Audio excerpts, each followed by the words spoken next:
Good morning dear students. आज हम पढ़ेंगे अज्ञे जी द्वारा रचित निबंध मैं क्यों लिखता हूँ। तो बच्चों, जहाँ तक हम जानते हैं अज्ञे जी का पूरा नाम है सच्चिदानंद हीरानंद वात्स्यायन अज्ञे।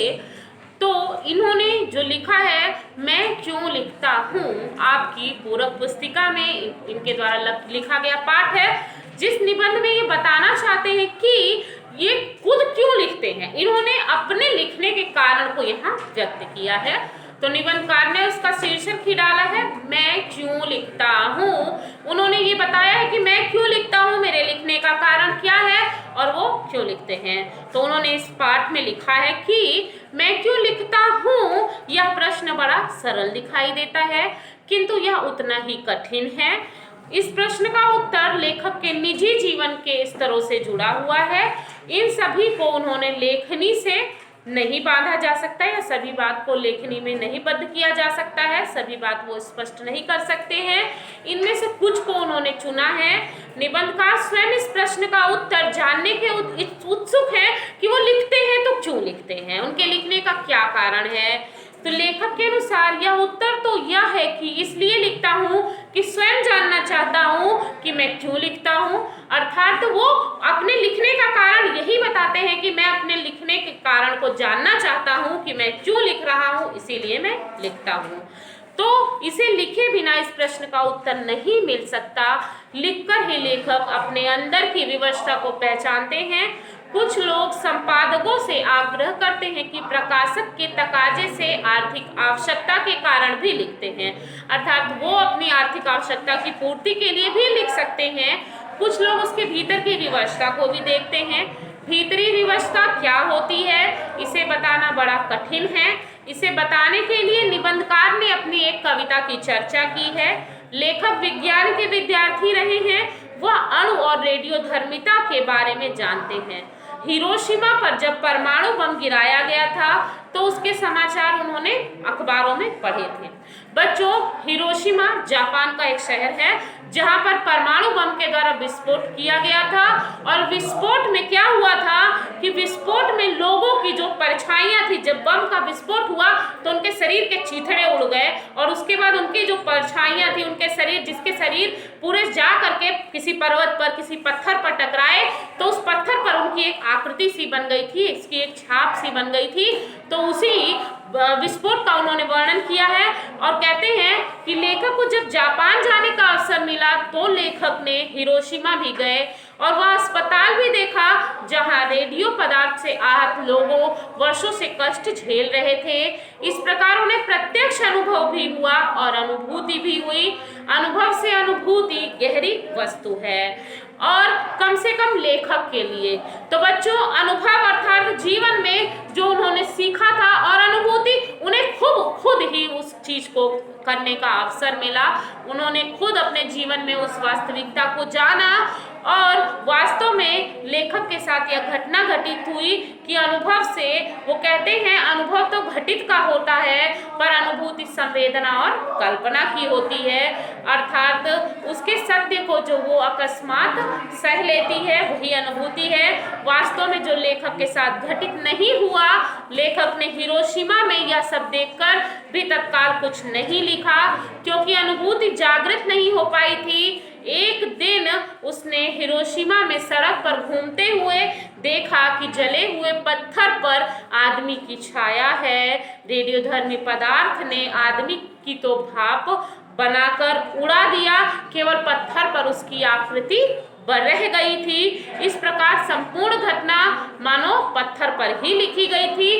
पत्थर पर वो आदमी की जो छाया उन्हें दिखाई दी, उसी से उनको ऐसा प्रतीत हुआ कि संपूर्ण घटना मानो पत्थर पर ही लिखी गई हो। पत्थर पर छपी उस मानव की छाया को देखकर लेखक भौचक्के रह गए और उन्हें ऐसा लगा कि मानो किसी ने उन्हें थप्पड़ मार दिया हो। इस प्रकार से वह स्वयं हिरोशिमा के विस्फोट के साक्षी बन गए, हिरोशिमा के विस्फोट के गवाह बन गए।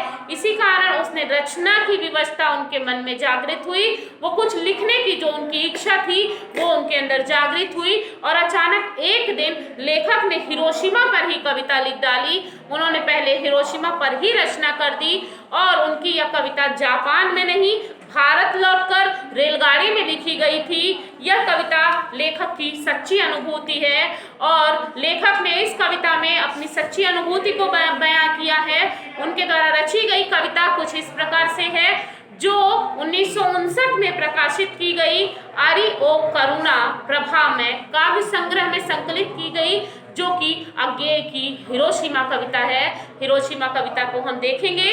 क्या है कविता? एक दिन सहसा सूरज निकला, अरे क्षितिज पर नहीं, नगर के चौक धूप बरसी पर अंतरिक्ष पर नहीं, फटी मिट्टी से छायाएं मानव जन की दिशाहीन सब ओर पड़ी थी।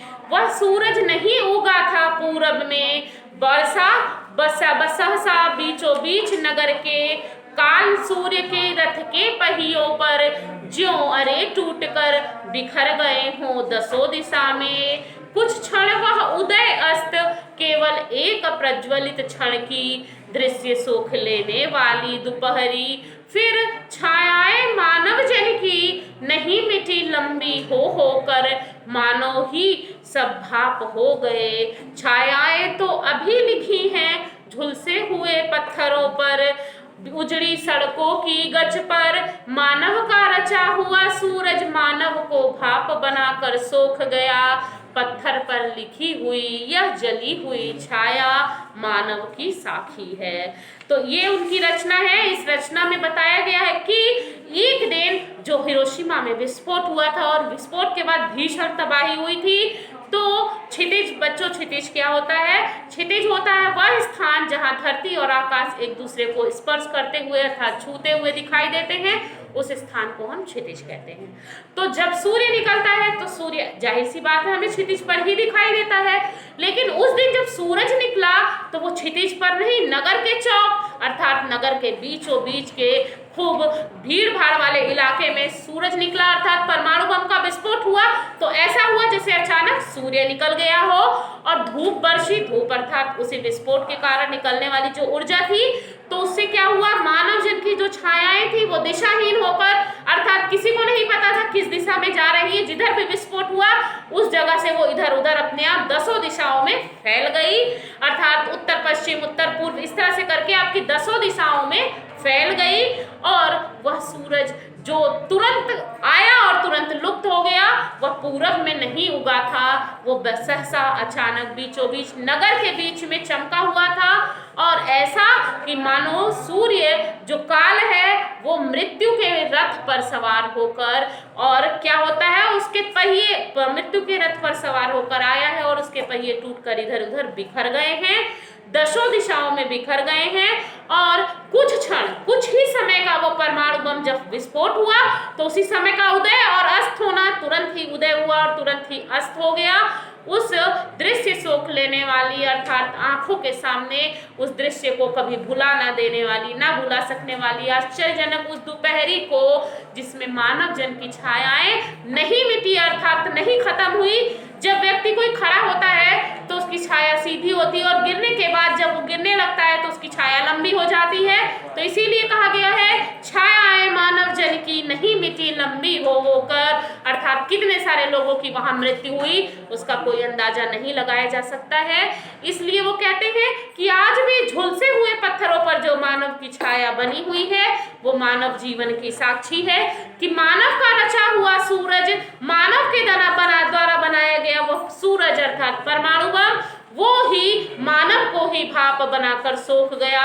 वो उन्हीं के द्वारा बनाया गया था और उन्हीं को ही वो वाष्प बना करके, भाप बना करके उन्हें ही नष्ट कर गया, धुएं में उड़ा ले गया। पत्थर पर लिखी हुई, पत्थर पर पड़ी हुई जो ये आदमियों की छाया है, यही इस परमाणु विस्फोट की साक्षी है कि किस प्रकार से जापान में भीषण भयंकर तबाही हुई। उस तबाही का कारण क्या था? मनुष्य के द्वारा निर्मित किया गया परमाणु बम था, जिसे मनुष्य ने ही बनाया था, अर्थात उन्होंने ही अपने विनाश विनाश के कारण को उत्पन्न किया था। तो इस प्रकार से बच्चों सच्चिदानंद हीरानंद वात्स्यायन अज्ञेय जी ने इस पाठ में अपने लिखने का कारण बताया है कि जापान नगर की उस त्रासदी को देखते हुए मैंने अपने लेखनी को उठाया और उस समस्या को आपके सामने उजागर किया। मेरे लिखने का कारण यही है कि मानव खुद ही अपने विनाश का कारण अपने आप ही उत्पन्न करता है या अपने आप ही बनाता है। तो बच्चों इस प्रकार से अज्ञेय जी द्वारा लिखा गया पाठ पूरा हुआ। मिलते हैं अगले वीडियो में अगले टॉपिक के साथ। Thank you.